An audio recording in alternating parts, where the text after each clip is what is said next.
We're known for our physical play, but we've got a fantastic backline.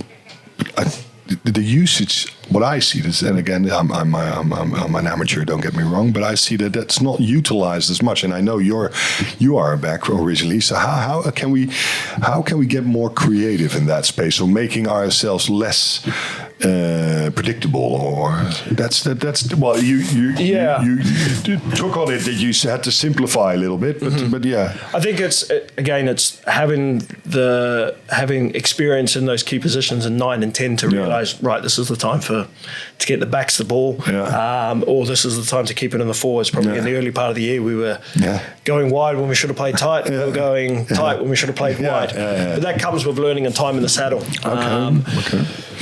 Those guys will get better at it. You know, if I have a look at the two youngsters in Tibber and Balam, have gone over to South Africa to the SAS Academy and excelling really, really well over there. Been following their progress and getting reports on them and keeping in contact with them, and they're flourishing there. If I look at Silver's progress last year when he went and what he came back as, we're hoping for the same thing. To throw James Knapp in there as well as a young loose head. So I think we'll be better for that. But again, you're right. We do have an identity. We're a physical team. We pride ourselves on being the most physical team in the league. We're not going to play pretty rugby, and it's not going to be side to side. Maybe like the Den Haag of old, or at times Rotterdam, where they can shift it. We're very physical, and we'll take it through you, and we'll beat you up, and then we'll score the try. So I think those teams probably like to score the try first, and then worry about beating people up afterwards.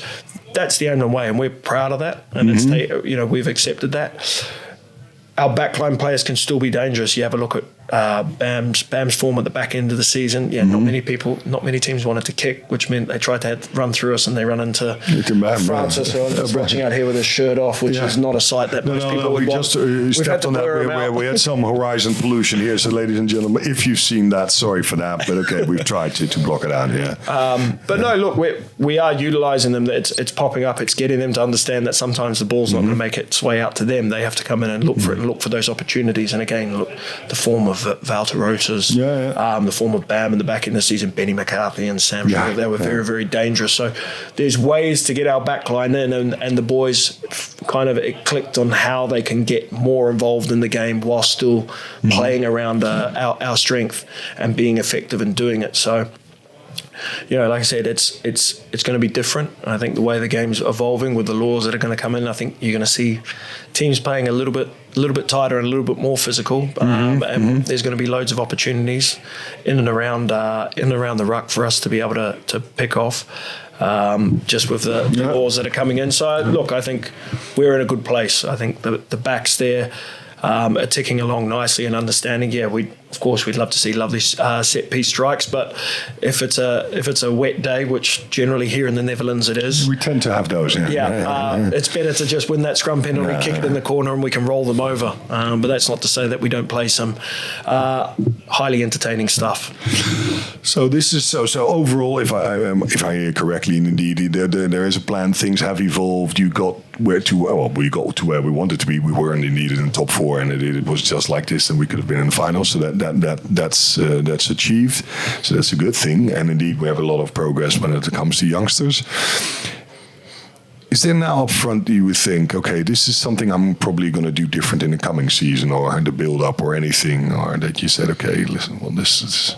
An interesting one. I dare say how we utilise our youngsters and how we're utilising the squad throughout the year. I think we had some tired bodies in the middle part of the season with their commitments with Delta, national age group sides, the men's national team, as well as a number of minutes here. So utilising those in games that may be perceived as a little bit easier, less challenging, should we say. I think, utilising and giving opportunities there to some guys, and maybe resting some of the frontliners, should we say, would be something that we could do better. But again, when we're losing, say, 4, 5, upwards of 10 at sometimes with all the national teams and things, we've used 70 players for the futures and first team in total, which is a massive amount. 46 of those 46 players at least playing one game with the first team as well. So. Look, it's not to say it's not to say that we're doing it wrong. We can obviously there's probably six to eight of those probably only played one game where they may have been able to accumulate a couple more, but again, injuries and unavailability. Other teams had struggled much more, but so it looks. Just put on the Gooi, they couldn't even put up a team or more or less, and the other teams also struggled. So. What does that say? Does it say that it gets more intense at the Ereklasse and therefore you just need to have a wider squad to deal with it, and also the futures are becoming also more and more challenging. The funny thing is, you probably know obviously that the best team of the futures played the number one in the first class and they beat them 25-0. Looks like quite a difference in quality there because they didn't even have a massacre. So is that the reason, or is it the amount of games, or what is it that you think that? I mean, we're doing a lot here for the medical. I think that's paying fruition. You know. Yeah, it's working with what we're doing. The combination of our S&C program that we're giving the guys, the quality of medical care that we're able to provide for them, means that we're having a quick turnaround with some of those smaller niggly little injuries. And again, the breadth of our squad means that if someone has got a little bit of a niggle, let's not risk it. You know, let's get someone in who can also fill that job for 1-2 weeks whilst you're out. Whereas if maybe I have a look at some of the other clubs and some of their frontliners have been rushed back into the bigger games, they might be, you know, key players for them and they're not getting that rest. Whereas we probably do it. I think we put the player first and are able to give someone else an opportunity and also make sure that we're getting 100% that player back at 100% as opposed to getting them back at 50, 60%. I think that there is a massive difference between the first class, future class, and the class. I think the speed of the future class just pales in comparison to what I see. Maybe only one or two teams can really in that first class can kind of step up into that futures and be comfortable. But then again, if I have a look at the futures and the jump there. You know, we put out only here a few weeks ago against Utrecht Studenten, a fairly young squad and turned them over. Obviously, we know what happened when we played them earlier with maybe half of. Still, by the way, we're not a final verdict. We still haven't got it. No, of course we won't. But and we were doing that with guys with half a team that's had first team experience.